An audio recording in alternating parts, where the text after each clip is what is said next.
सुप्रभात बच्चों। नैन विहार digital teaching learning classroom में आप सभी विद्यार्थियों का स्वागत है। जैसा कि बच्चों आप अपने ग्रीन बोर्ड पे देख रहे हैं, ग्राम गीत का मर्म हम लोग हिंदी विषय अंतर्गत गद्य भाग में ग्राम गीत का मर्म तीसरे अध्याय का अध्ययन कर रहे थे। इसमें हमने सबसे पहले कवि का परिचय यानी कि लक्ष्मी नारायण सुधांशु जी के जीवन परिचय और लेखन परिचय के विषय में जाना था। उसके बाद हमने पाठ प्रसंग के तौर पे पाठ के प्रसंगों को जाना था। आज हम ग्राम गीत का मर्म पाठ की व्याख्या करेंगे। तो जैसा कि मैं आशा करता हूं कि आप सभी विद्यार्थी अपने सामने अपनी पाठ्य पुस्तक खोल के रखे होंगे। अपने सामने जो भी विद्यार्थी अभी तक पाठ्य पुस्तक खोल के नहीं रखे हैं वो खोल के रख लें, ताकि इस व्याख्या में अपनी समझ हम ज्यादा से ज्यादा विकसित कर पाए। तो चलिए विद्यार्थियों शुरू करते हैं ग्राम गीत का मर्म। ग्राम गीत का मर्म, तो जैसा कि हम सभी जानते हैं ये हमारे गद्य भाग से लिया गया है। गद्य में अनेक विधाएं होती हैं जिनके विषय में हम चर्चा किए थे पिछली क्लास में। तो उन विधाओं में से जो निबंध का विधा होता है उस विधा के अंतर्गत आता है ग्राम गीत का मर्म। तो चलिए हम शुरू करते हैं। तो सबसे पहले सुधांशु जी कहते हैं कि किसी देश के काव्य का उद्भव साधारणतः वहां की दंत कथाओं या ग्राम गीतों से ही होता है। सुधांशु जी कहते हैं कि साधारणतः कहीं भी ग्राम गीतों का जो उद्भव है, जो शुरुआत है, वहां जो प्रचलित दंत कथाएं होती हैं उन्हीं के अनुसार होती हैं। तो मेरे ख्याल से दंत कथा कुछ विद्यार्थियों के लिए नया शब्द हो सकता है। वैसे आप अपने पाठ्य पुस्तक के पीछे देखेंगे शब्दावली को, तो उसमें दंत कथा का अर्थ दिया है, लेकिन फिर भी मैं आपको बताना चाहता हूं कि दंत कथा का अर्थ होता है ऐसी कथा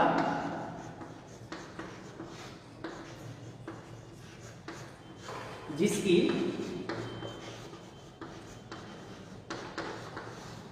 कोई लिखित साक्ष्य या दस्तावेज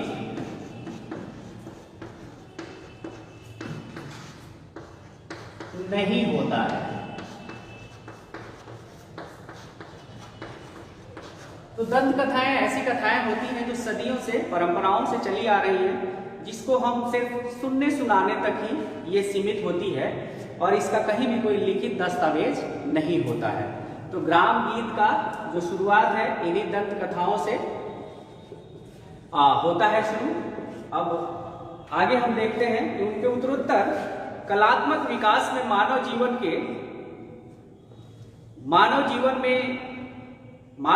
के महत्व की संहति तथा उसकी विविधता का आलोचन रहता है। जब दंत कथाओं को हम पढ़ते हैं और उनको समझने का प्रयास करते हैं तो उसको जब हम देखते हैं तो ऐसा प्रतीत होता है कि वह जो मानव जीवन का एक दस्तावेज है वो जीता जागता नमूना होता है हमारा ग्राम गीत का मर्म। तो यहाँ एक शब्द आया है बच्चों, संहति। तो संहति का अर्थ होता है एकत्रित होना, या समुच्चय भी कह सकते हैं आप, एकत्रित होना। अब आगे देखते हैं कि सामाजिक जीवन और काव्य दोनों मिलाकर देखने से यह पता चलता है कि समाज की धारणाओं के मध्य में जीवन का प्रवाह किस दिशा में कितनी दूर तक जा सकता है। परिस्थिति की पश्वता के कारण जीवन किस सीमा तक पंगु बना है। अब यहाँ दो शब्द आए हैं, जैसे एक शब्द है प्रवाह। तो प्रवाह का अर्थ होता है बहाव, और एक शब्द और आपके लिए नया हो सकता है परवस्था। तो परवस्था का अर्थ होता है बच्चों किसी अन्य पे आश्रित होना। इसको हम कह सकते हैं अन्य पे आश्रित होना। पराश्रित भी इसको कहते हैं, पराश्रित भी इसको, यानी कि किसी दूसरे पराये पे आश्रित होना। पंगु का अर्थ आप समझ सकते हैं। पंगु का अर्थ असहाय हम के अर्थ से इसके अर्थ को लगाते हैं, लेकिन इसको हम लंगड़ा यानी कि जो असहाय हो, असक्षम हो या रुकावट, ये भी हम इसको कह सकते हैं। अब आगे देखते हैं। तो ग्राम गीत में मानव जीवन के उन प्राथमिक चित्रों के दर्शन होते हैं जिनमें मनुष्य साधारणतः अपनी लालसा, वासना, प्रेम, घृणा, उल्लास, विषाद को समाज की मान्य धारणाओं से ऊपर नहीं उठा सका है और अपनी हृदयगत भावनाओं को प्रकट करने में उसने कृत्रिम शिष्टाचार का प्रतिबंध भी नहीं माना है। यानी कि यहाँ सुधांशु जी कहते हैं कि जो हमारा ग्राम गीत का मर्म है, उसमें मोटे तौर पे हम देखते हैं कि जो मनुष्य, जो मानव है, उसमें अपनी लालसा का अर्थ आप समझते हैं, इच्छा, वासना, प्रेम, घृणा, उल्लास, विषाद। अच्छा, विषाद हो सकता है कि कुछ बच्चों के लिए नया हो, तो विषाद का दुख से है, यानी कि कुछ हमारी ऐसी इच्छाएं होती हैं जो पूर्ण नहीं होती हैं, और उन इच्छाओं की पूर्ण नहीं होने के बाद जो हमको दुख होता है वो विषाद से हम निरूपित करते हैं। तो मोटे तौर पे सुधांशु जी का कहने का मतलब है कि जो मनुष्य है उसके उल्लास, उसके वासना, उसके प्रेम, उसकी घृणा, उसकी लालसा, इन सारी चीजों का चित्रण जो है वो कहाँ मिलता है? वो हमें ग्राम गीत में मिलता है। हम इसको ऐसे भी समझ सकते हैं कि मनुष्य की इन सारी विशेषताओं का जो दस्तावेज है वो कहाँ मिलता है? वो मिलता है हमें ग्राम गीतों में मिलता है। अब आगे देखते हैं। उनमें सर्वत्र रूढ़िगत जीवन ही नहीं प्रयुक्त कहीं कहीं प्रेम, वीरता, क्रोध, कर्तव्य का भी बहुत ही रमणीय बाह्य तथा अंतर्विरोध दिखाया गया है। जीवन की शुद्धता और भावों की सरलता का जितना मार्मिक वर्णन ग्राम गीतों में मिलता है उतना परवर्ती कला गीतों में नहीं मिलता है। सुधांशु जी लिखते हैं कि जीवन का जो मार्मिक चित्रण है, मार्मिक दस्तावेज है, जो ग्राम गीतों में मिलता है वो दूसरे कला गीतों में हमें देखने को नहीं मिलता है। अब यहाँ 2-3 शब्द आए हैं जिन शब्दों का अर्थ शायद मैं आपको बता रहा हूं। तो 2-3 शब्द यहाँ आए हैं बच्चों, जैसे आप देख सकते हैं अंतर्विरोध। तो अंतर्विरोध का अर्थ क्या होता है? अंतर्विरोध यानी कि मन के अंदर भावनाओं में जो विरोध होता है, मन की भावनाओं में विरोध आप कह सकते हैं।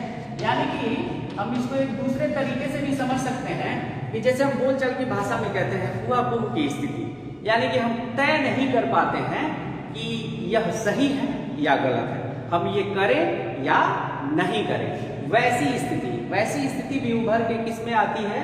वो भी ग्राम गीतों के माध्यम से हम देख सकते हैं। प्रवृत्ति एक वर्ड इसमें है,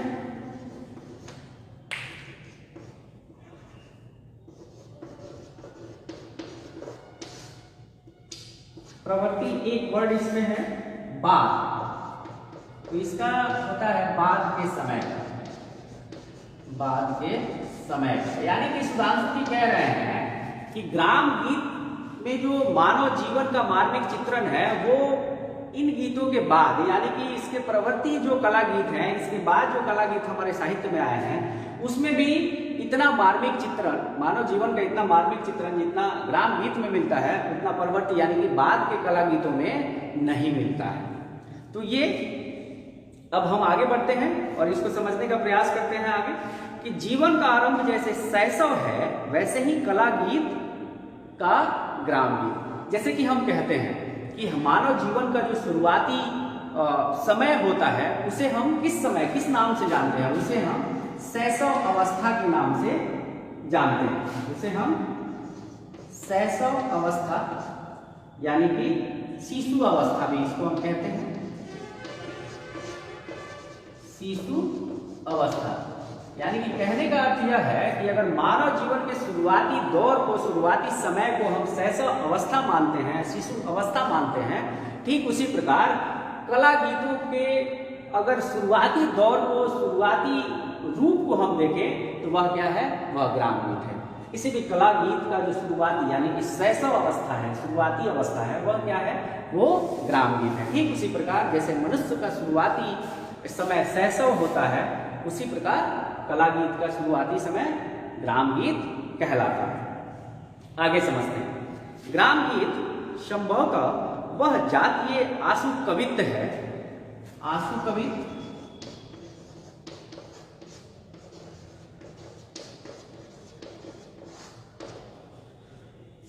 तो अब सुधांशु जी कहते हैं कि ग्राम गीत संभवतः वह जातीय आशु कवित्त है जो कर्म या क्रीड़ा के ताल पर रचा गया है। गीत का उपयोग जीवन के महत्वपूर्ण समाधान के अतिरिक्त साधारण मनोरंजन में भी है, ऐसा कहना अनुपयुक्त न होगा। तो इसमें आपने एक शब्द देखा आशु कवित्त। तो आशु कवित्त का अर्थ होता है ऐसी कविता जो किसी प्रसंग या किसी समय में उसी समय उसको बना के कवि के द्वारा प्रस्तुत किया जाता है।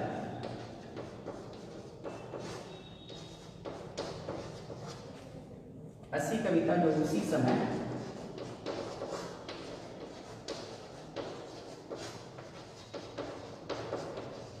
बनाकर प्रस्तुत किया जाता है। यानी कि हम अपने कवियों की विशेषता जानते हैं कि वो अक्सर कविताओं का जो पाठन होता है, जो कविता वो सुनाते हैं मंचों से, तो वो कविता वो पूर्व की तैयारी या पूर्व से लिखे रहते हैं।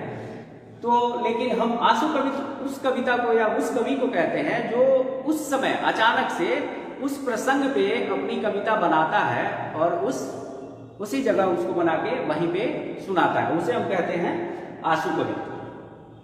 अब आगे देखते हैं कि मनोरंजन के विविध रूप और विधियां हैं। स्त्री प्रकृति में गृहस्थ कर्म विधान की जो स्वाभाविक प्रेरणा है, उसमें गीतों की रचना का अटूट संबंध है।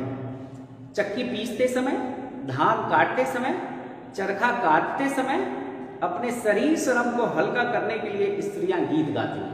ये हमारे घरों में प्रचलित है। हमारे जो ग्रामीण परिवेश हैं और हमारे ग्रामीण परिवेशों का परिवेश में जो घर हैं और वहाँ जो स्त्रियां हैं, वो काम करते समय बहुत सारे गीतों का वहाँ वर्णन होता है। अगर हम उसको देखें, उसको आजकल तो ये परंपरा थोड़ी सी ओझल हो रही है, दिखाई नहीं दे रही है, लेकिन जो भी ग्रामीण इतिहास को आप जब अपने ग्रामीण संस्कृति को देखते हैं तो वहाँ आप पाते हैं कि जब स्त्रियाँ, जो स्त्री होती हैं, जो महिलाएं होती हैं हमारे घर की, वो जब घर में काम करती हैं, जैसे हमको पता है कि पहले जो हमारे घरों में अनाज जिसका उपयोग हम अपने भोजन के लिए करते हैं, तो उसको जांत में ढेंकी ऐसा शब्द आपने सुना होगा, तो उसमें उसका कुटाई होता था, फिर खाने लायक वह अनाज बनता था। तो उस समय वो गाती थी। तो वो जो गाने होते थे वो ग्राम गीत के एक तरीके से आप उदाहरण के तौर पे देख सकते हैं। या फिर आप आजकल देख रहे होंगे, जैसे खेतों में जब रोपनी होता है, फसल की जब रोपनी होती है, तो उस समय भी आपने देखा होगा कि खेत में जो मजदूर होते हैं, जो काम करने वाले होते हैं, वो गाना गाते हैं। तो ये सारा जो संगीत है, ये ग्राम गीत के अंतर्गत आता है। अब आगे हम समझने का इसको प्रयास करते हैं कि उस समय उनका अभिप्राय साधारणतः यही रहता है कि परिश्रम के कारण जो थकावट आई रहती है, उससे ध्यान हटाकर अन्यथा मनोरंजन में चित्त संलग्न किया जा सके। उस समय इसका साधारण एक अर्थ है कि काम करते वक्त स्त्रियां जो गाना गाती हैं, उसका सिर्फ और सिर्फ एक मतलब होता है कि चूंकि काम करते करते हमारा शरीर जो होता है वो थक जाता है, तो उस थकान की तरफ से अपने मस्तिष्क को एक दूसरे तरफ ले जाना और लगातार काम करते रहना, क्योंकि जब थकावट हम महसूस करने लगेंगे तो उसका असर हमारे काम पे पड़ेगा। तो उस थकावट से अपने मन मस्तिष्क को दूर ले जाने के लिए मनोरंजन के तौर पे इन सभी गीतों का वर्णन हम वहां देखते हैं। अब आगे देखते हैं। तो आगे कहते हैं कि इनके अतिरिक्त कुछ ऐसे गीत भी हैं जो भाव की उमंग में गाए जाते हैं, जो भाव की उमंग में गाए जाते हैं। जन्म, मुंडन, यज्ञोपवीत, विवाह, पर्व त्योहार आदि के अवसर पर जो गीत गाए जाते हैं उसमें उल्लास और उमंग की ही प्रधानता रहती है। अब यहाँ एक वर्ड आया है, बाकी सारे जो बोलचाल के शब्द हैं सभी हम शायद आशा करता हूँ कि आप सभी को इसका अर्थ पता होगा, लेकिन एक इसमें शब्द है यज्ञोपवीत। तो यज्ञोपवीत का अर्थ होता है उपनयन संस्कार। उपनयन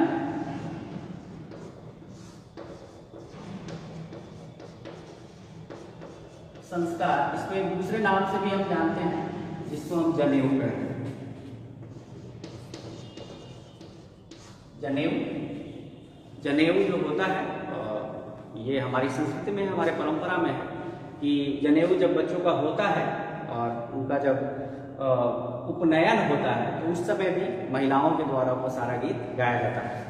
अक्सर आपने देखा होगा, बच्चों आपने देखा होगा आपके घरों में या फिर आस पड़ोस किसी पड़ोसी के घर में जब शादी ब्याह का माहौल होता है तो कैसे वहाँ संझा और पराती, संझा और पराती यह एक वर्ड है, शायद आप अपने घर में अपने नानी से दादी से पूछे तो इसके विषय में वो ज़्यादा बेहतर ढंग से आपको बता पाएँ कि कैसे सुबह सुबह लोग, महिलाएं जब वो शादी का दिन नज़दीक आता है तो सुबह उठ के गाना गाया जाता है और फिर जब साँझ शाम होता है तो उस समय भी महिलाओं की एक टोली होती है, वो बैठ के वो गीत गाती है। तो ये सारे गीत भी हमारे ग्राम गीत के अंतर्गत आते हैं।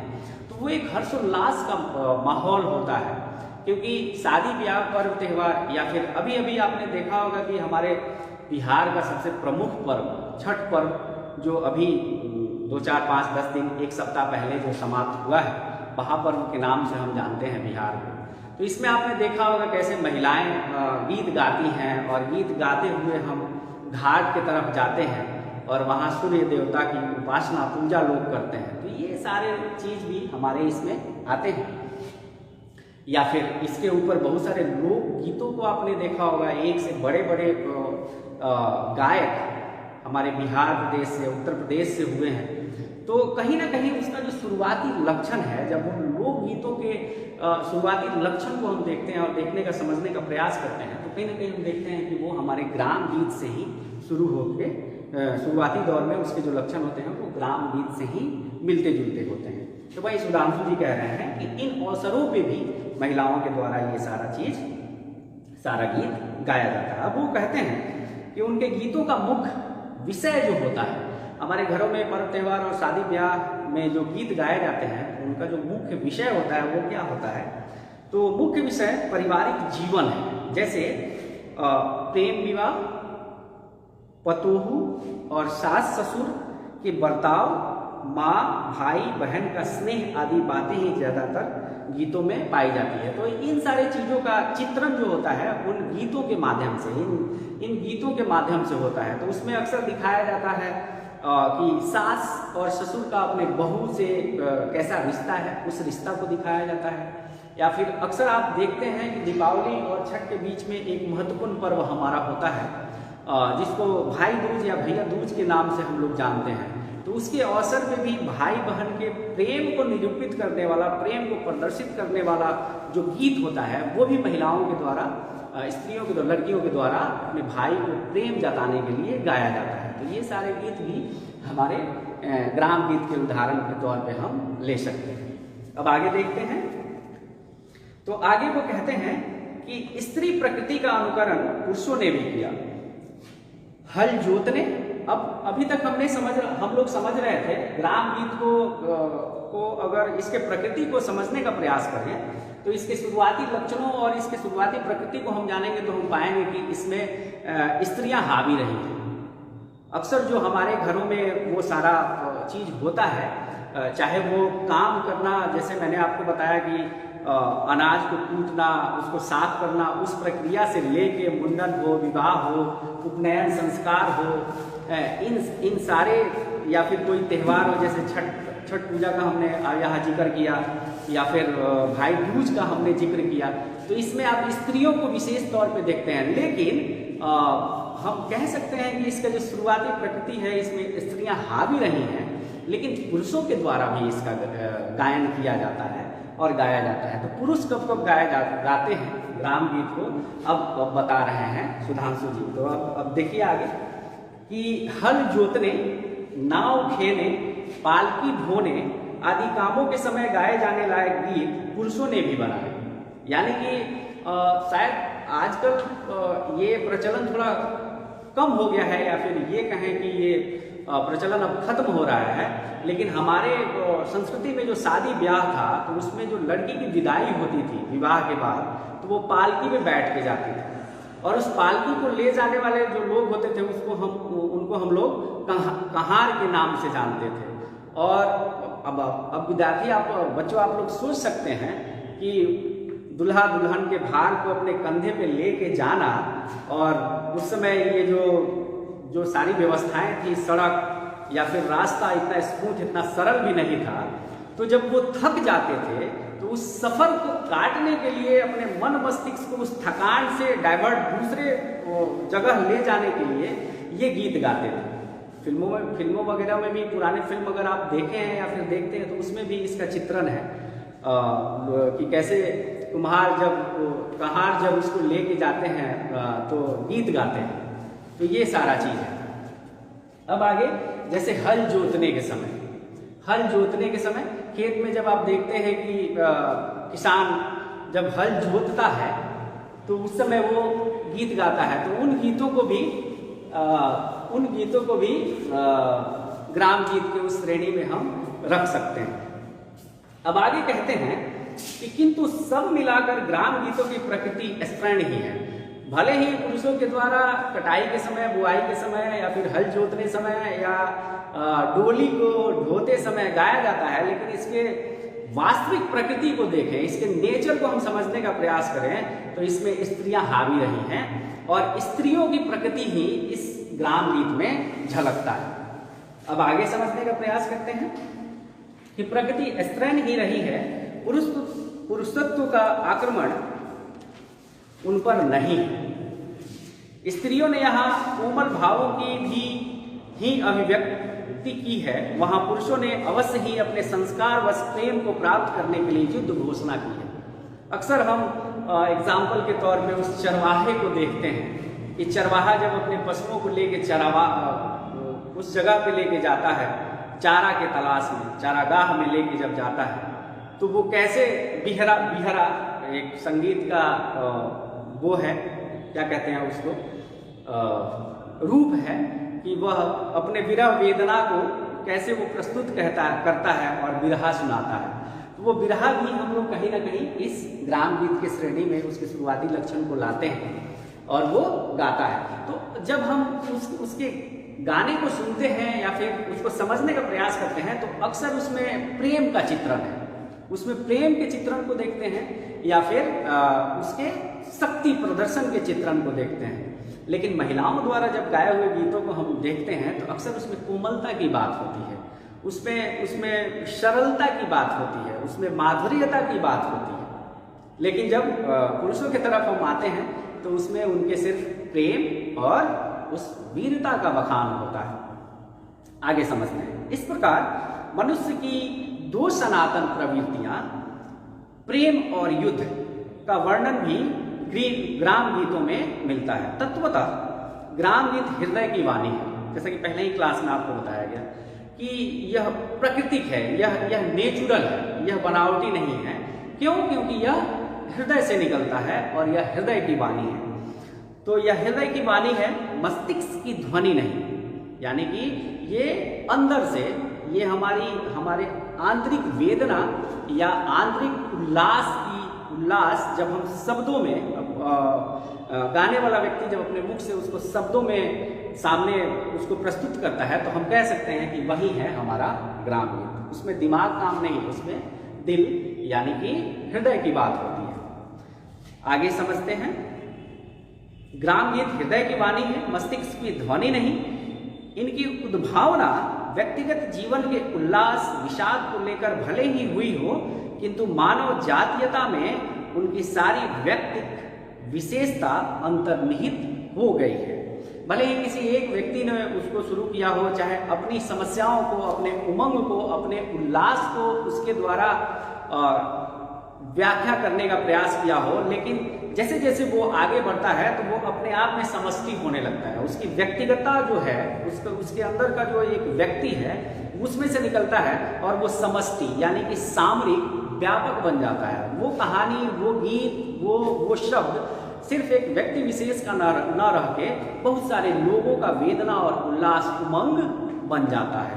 वो है क्या है? वो है बच्चों ग्राम गीत। आगे देखते हैं, आगे समझते हैं। उनकी अपूर्वता इसी बात में है कि वो व्यक्ति को साथ लेकर भी उसको प्रधान न रख उपलक्ष्य बनाकर भावों की स्वाभाविक मार्मिकता के साथ अग्रसर हुए हैं। उसमें व्यक्ति विशेष नहीं, किसी व्यक्ति विशेष की बात नहीं है। जैसे कि पहले ही मैंने आपको बताया कि उसमें समष्टि यानी समग्रता की बात है, उसमें व्यापकता की बात है, उसमें समूह की बात है। कला गीत के अंतर्गत मुक्तक और प्रबंध काव्य दोनों का समावेश है। यहाँ अब दो शब्द जो आप देख रहे हैं, मुक्तक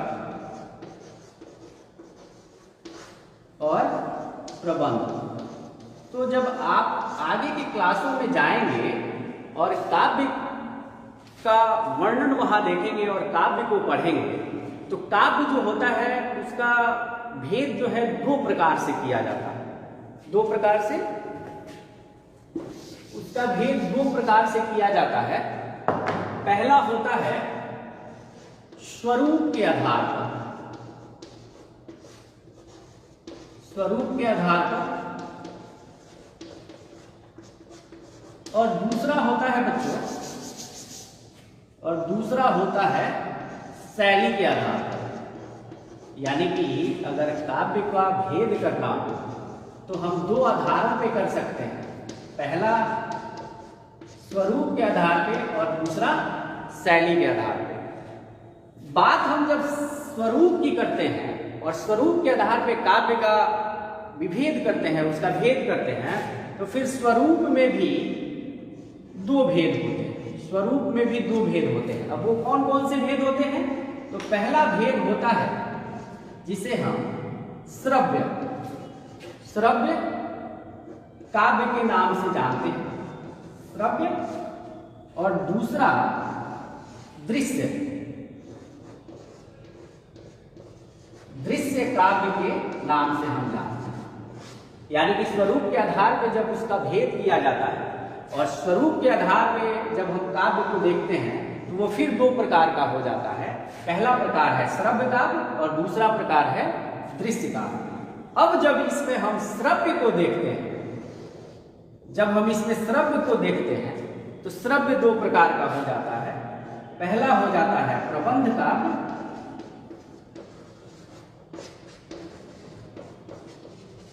और दूसरा हो जाता है मुक्तक काव्य। अब जब इसमें प्रबंध को हम देखेंगे तो प्रबंध फिर दो प्रकार का हो जाएगा। इसमें एक पहला होगा महाकाव्य और दूसरा हो जाएगा खंड काव्य।